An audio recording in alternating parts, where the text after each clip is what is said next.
ஆதன் news நேயர்களுக்கு வணக்கம். நான் உதயாஸ்ரீ. தலைப்புச் செய்திகளை காணலாம். ஈரோடு கிழக்கு தொகுதி இடைத்தேர்தல் பணிகள் மும்மரம். வீடு வீடாக சென்று பூத் ஸ்லிப் வழங்கும் ஊழியர்கள். தமிழக மீனவர்கள் சிறைப்பிடிக்கப்பட்டதற்கு எதிர்ப்பு. அனைவரையும் உடனடியாக விடுவிக்க வலியுறுத்தி ராமேஸ்வரம் மீனவர்கள் வேலை நிறுத்தம். சென்னை மாநகராட்சி பள்ளிகளில் காலை உணவு தயாரிப்பு பணியை தனியாருக்கு வழங்கக்கூடாது. பாமக தலைவர் அன்புமணி கடும் எதிர்ப்பு. பழனி முருகன் கோயிலில் வரும் 10ஆம் தேதி முதல் 3 நாட்களுக்கு கட்டணமின்றி தரிசனம். தைப்பூச திருவிழாவை ஒட்டி தமிழக அரசு ஏற்பாடு.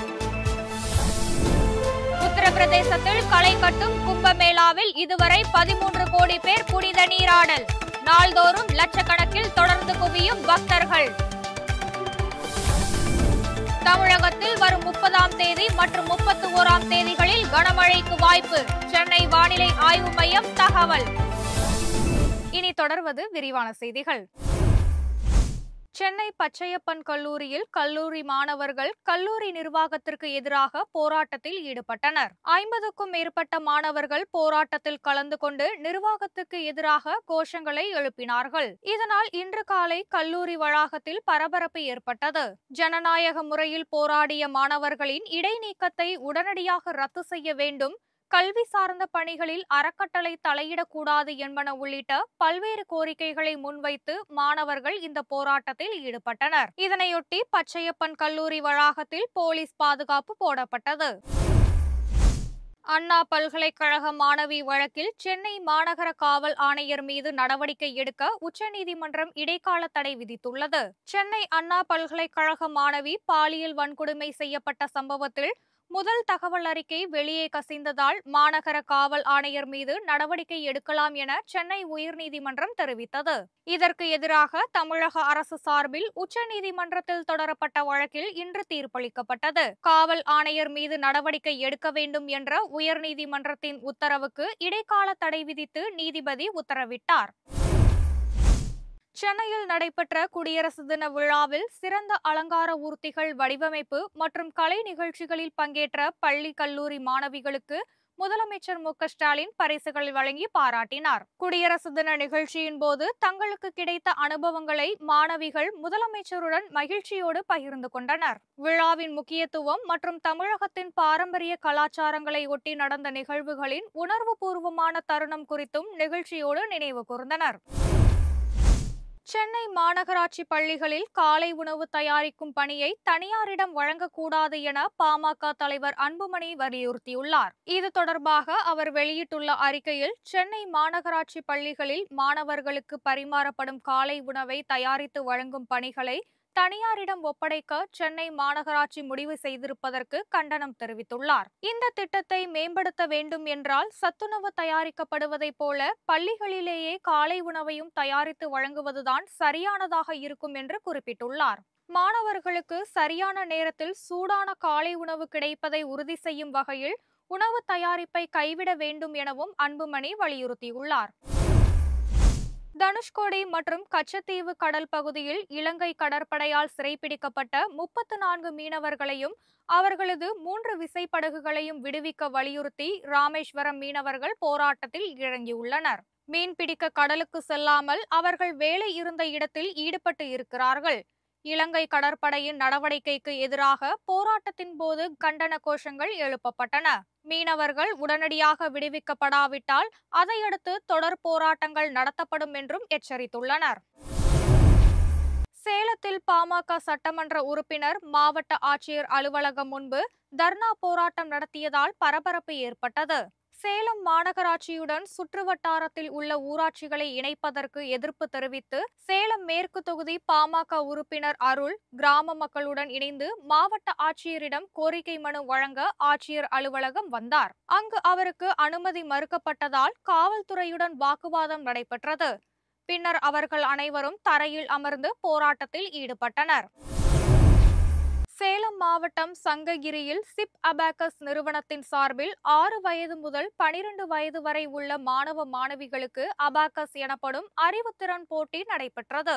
இதில் வெற்றி பெற்ற மாணவ மாணவிகளுக்கு கோப்பைகள், பரிசுகள் மற்றும் ஒவ்வொரு மாவட்டத்திலும் தேர்ந்தெடுக்கப்பட்டவர்களுக்கு கிராண்ட் மாஸ்டர் பட்டம் ஆகியவை வழங்கப்பட்டன. சிப் அபாக்கஸ் நிறுவனம் கடந்த 21 ஆண்டுகளாக சென்னையை தலைமையிடமாக கொண்டு உலகளவில் 12 நாடுகளில் தனித்திறன் பயிற்சிகளை வழங்கி வருகிறது. இந்த நிறுவனம் தமிழகம், இந்தியா மட்டுமில்லாமல் சர்வதேச அளவிலும் 6 முதல் 12 வயதுக்குட்பட்ட பல லட்சம் குழந்தைகளுக்கு அறிவுத்திறன் மேம்பாட்டு பயிற்சிகளை வழங்கி வருகிறது. தைப்பூச திருவிழாவை ஒட்டி பழனி முருகன் கோயிலில் வரும் 10ஆம் தேதி முதல் 3 நாட்களுக்கு கட்டணமில்லாமல் சுவாமி தரிசனம் செய்யலாம் என அமைச்சர் சேகர் பாபு அறிவித்துள்ளார். தைப்பூச திருவிழா அன்றும் அதற்கு முந்தைய நாள் மற்றும் திருவிழாவிற்கு அடுத்த நாளன்றும் 3 நாட்களுக்கு பக்தர்கள் கட்டணமில்லாமல் தரிசிக்க ஏற்பாடு செய்யப்பட்டுள்ளது. தைப்பூச திருவிழாவுக்கு வரும் 2 லட்சம் பக்தர்களுக்கு கோயிலில் அன்னதானம் வழங்கப்படும் என்றும் பக்தர்களின் வசதிக்காக நகரில் கட்டணமில்லா பேருந்து இயக்கப்படும் என்றும் அமைச்சர் சேகர் பாபு தெரிவித்துள்ளார். இடைத்தேர்தல் நடைபெற உள்ள ஈரோடு கிழக்கு தொகுதியில் வீடு வீடாக சென்று பூத் ஸ்லிப் வழங்கும் பணியில் அதிகாரிகள் ஈடுபட்டுள்ளனர். ஈரோடு கிழக்கு தொகுதி இடைத்தேர்தல் அடுத்த மாதம் 5ஆம் தேதி நடைபெற உள்ளது. தேர்தலில் திமுக சார்பில் வி.சி. சந்திரகுமார், நாம் தமிழர் கட்சி சார்பில் சீதாலட்சுமி உட்பட 46 பேர் களத்தில் உள்ளனர். அதிமுக, பாஜக உள்ளிட்ட கட்சிகள் தேர்தலை புறக்கணித்திருக்கும் நிலையில் 209 முதியோர்கள், 47 மாற்றுத்திறனாளிகள் என மொத்தம் 256 பேர் ஏற்கனவே தபால் வாக்கு செலுத்தியுள்ளனர். இதனையடுத்து வாக்குப்பதிவு மையங்கள் மற்றும் வாக்கு எண்ணிக்கை மையங்கள் தயார் செய்யும் பணியில் தேர்தல் அதிகாரிகள் ஈடுபட்டு வருகின்றனர். வீடு வீடாக சென்று வாக்காளர்களுக்கு பூத் ஸ்லிப் வழங்கும் பணி தொடங்கியுள்ளது. வாக்குச்சாவடி அலுவலர்கள் மற்றும் அங்கன்வாடி பணியாளர்கள் 200க்கும் மேற்பட்டோர் இப்பணியில் ஈடுபட்டுள்ளனர். சேலத்தில் நடைபெற்ற எல்பிஜி சிலிண்டர் லாரி உரிமையாளர்கள் சங்கத்தின் பொதுக்குழு கூட்டத்தில் லாரி உரிமையாளர்கள் சம்மேளனத்தின் முக்கிய கோரிக்கைகள் பற்றி விவாதிக்கப்பட்டது. சங்கத்தின் மாநில தலைவர் தன்ராஜ் உள்ளிட்ட முக்கிய நிர்வாகிகள் பங்கேற்ற இந்த கூட்டத்தில் சிலிண்டர் லாரி உரிமையாளர்கள் எதிர்கொள்ளும் தொழில் பிரச்சனைகள் குறித்து விவாதிக்கப்பட்டது. மேலும் சிலிண்டர் லாரி உரிமையாளர்கள் நலன் தொடர்பான பல முக்கிய தீர்மானங்களும் நிறைவேற்றப்பட்டன. டீசல் விலையை ஜிஎஸ்டி வரம்புக்குள் கொண்டுவர வேண்டும் என்று கூட்டத்தில் வலியுறுத்தப்பட்டது. எரிபொருள் விலை உயர்வால் லாரி உரிமையாளர்கள் சந்திக்கும் பல்வேறு சிரமங்கள் குறித்தும் இதில் விவாதிக்கப்பட்டது. ஆன்லைன் அபராத முறையை ரத்து செய்ய வேண்டும், அபராதம் செலுத்துவதற்கான வழிமுறைகளை எளிதாக்க வேண்டும் போன்ற கோரிக்கைகள் தொடர்பான அரசு உடனடியாக நடவடிக்கை எடுக்க வேண்டும் என்றும் இந்த கூட்டத்தில் வலியுறுத்தப்பட்டது. உத்தரப்பிரதேச மாநிலத்தில் நடைபெற்று வரும் மகா கும்பமேளாவில் இதுவரை 13 கோடி பேர் புனித நீராடியுள்ளனர். அம்மாநிலத்தின் பிரயாக்ராஜ் பகுதியில் கடந்த மாதம் 13ஆம் தேதி முதல் மகா கும்பமேளா விழா கோலாகலமாக நடைபெற்று வருகிறது. இந்தியா மட்டுமின்றி உலகின் பல்வேறு நாடுகளில் இருந்தும் நாள்தோறும் லட்சக்கணக்கான பக்தர்கள் இவ்விழாவிற்கு வந்த வண்ணம் உள்ளனர். கங்கை, யமுனை, சரஸ்வதி நதிகள் இணையும் திரிவேணி சங்கமத்தில் இதுவரை 13 கோடிக்கும் அதிகமான பக்தர்கள் புனித நீராடியுள்ளனர். மகா கும்பமேளாவுக்கு சுமார் 45 கோடி பக்தர்கள் வருகை தருவார்கள் என்று எதிர்பார்க்கப்படுவதால் பிரயாக்ராஜ் நகரம் பல வண்ண அலங்காரங்களால் தேவலோகம் போல் காட்சியளிக்கிறது. தமிழகத்தில் வரும் 30 மற்றும் 31ஆம் தேதிகளில் கனமழை பெய்ய வாய்ப்புள்ளதாக வானிலை ஆய்வு மையம் தெரிவித்துள்ளது. இதுகுறித்து சென்னை வானிலை ஆய்வு மையம் வெளியிட்டுள்ள செய்திக்குறிப்பில் வரும் 30 மற்றும் 31ஆம் தேதிகளில் தென் தமிழகத்தில் அநேக இடங்களிலும் வட தமிழகத்தின் ஒரு சில இடங்களிலும் மிதமான மழை பெய்யக்கூடும் என்றும் கன்னியாகுமரி, திருநெல்வேலி, தூத்துக்குடி மற்றும் ராமநாதபுரம் மாவட்டங்களில் ஓரிரு இடங்களில் கனமழை பெய்ய வாய்ப்புள்ளதாக கூறப்பட்டுள்ளது.